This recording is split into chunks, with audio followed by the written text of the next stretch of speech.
আসসালামু আলাইকুম প্রিয় ভাই এবং বোনেরা, সবাই কেমন আছেন? আশা করছি সবাই অনেক ভালো আছেন।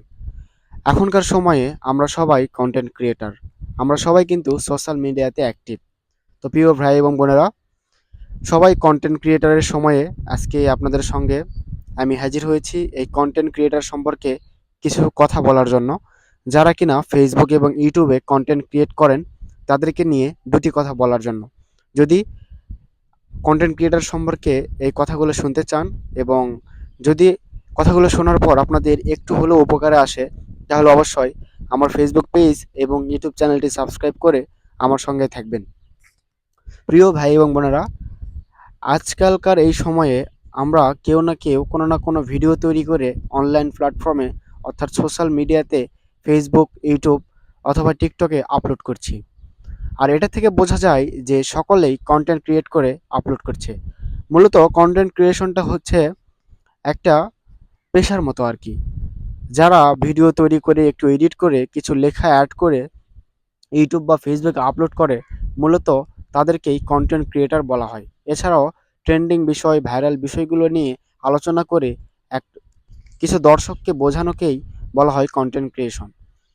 যেমন বর্তমান কিছুদিন আগে বাংলাদেশে যে বিমান দুর্ঘটনা ঘটলো এবং বর্তমান বৃষ্টিপাতের যে একটি অবস্থা, এইগুলো সম্পর্কে মানুষের কাছে তুলে ধরাই হচ্ছে কন্টেন্ট ক্রিয়েশন। তো প্রিয় ভাই এবং বন্ধুরা, এই কন্টেন্ট ক্রিয়েশন করতে গিয়ে অনেকেই অনেক বাধার মুখে পড়ে, অনেকেই অনেক বিশৃঙ্খলার মুখে পড়ে, আবার অনেকেই এই কন্টেন্ট তৈরি করাকে, এই ভিডিও তৈরি করে ফেসবুক অথবা ইউটিউবে আপলোড করাকে এক ধরনের বিরক্তিকর বলে মনে করেন।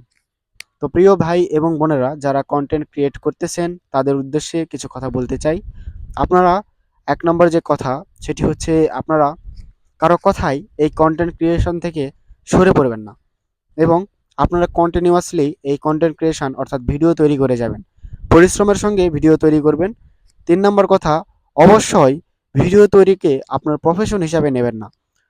সব কাজের পাশাপাশি আপনারা ভিডিও তৈরি করবেন, যাতে করে এই ভিডিও থেকে, এই কন্টেন্ট তৈরি করা থেকে যদি আপনি সফলতা অর্জন নাও করতে পারেন বা সফলতা অর্জন করতে গিয়ে দেরিও হয়, তবেও এটি আপনার মনে আঘাত করবে না বা এটি থেকে আপনি কোনো ধরনের আঘাতপ্রাপ্ত হবেন না এবং এটা থেকে আপনার মন খারাপ হবে না।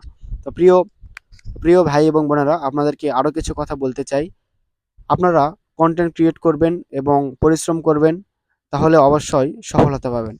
তো প্রিয় ভাই এবং বোনেরা, আপনাদেরকে বলতে চাই, আপনারা যে কন্টেন্টগুলো তৈরি করেন, যে ভিডিওগুলো আপলোড করেন, সেই ভিডিওগুলি থেকে কিন্তু দুইটা দিক রয়েছে। 1 নম্বর দিক সেটি হচ্ছে ভালো দিক, আর 2 নম্বর দিক সেটি হচ্ছে খারাপ দিক। আপনি যদি ইচ্ছে করেন আপনার ফেসবুক অথবা ইউটিউব চ্যানেলের জন্য, আপনি কিন্তু ভালো ভালো সুন্দর সুন্দর ভিডিও মানুষকে উপহার দিতে পারেন। আর যেটি দেখে অনেক মানুষ শিখতে পারবেন, বুঝতে পারবেন এবং আপনার ভিডিও ভালো লাগলে সেটি শেয়ার করার মাধ্যমে আপনি কিন্তু ভালো দিকে আগাইতে পারবেন। আরেকটি কথা সেটি হচ্ছে, যদি আপনি খারাপ দিকগুলো আপনার ফেসবুক অথবা ইউটিউবে আপলোড করেন, সেটি থেকে আপনার ভিডিওগুলো দেখে অনেকেই খারাপ কাজগুলো করতে উৎসাহী হবে। তাই বলতে চাই, আপনারা অবশ্যই ভালো দিকটা তুলে ধরার চেষ্টা করবেন। এতে করে মানুষজন আপনার ভিডিও দেখে উপকৃত হবে এবং আপনিও ভালো দিকে আগাতে পারবেন। এবং আল্লাহ তাআলা যদি চায়, অবশ্যই আপনি কোনো না কোনো দিন সফলতা অর্জন করবেন। তো প্রিয় ভাই এবং বোনেরা, আজকের এই ভিডিওটা এই পর্যন্তই। দেখা হচ্ছে নতুন কোনো ভিডিওতে।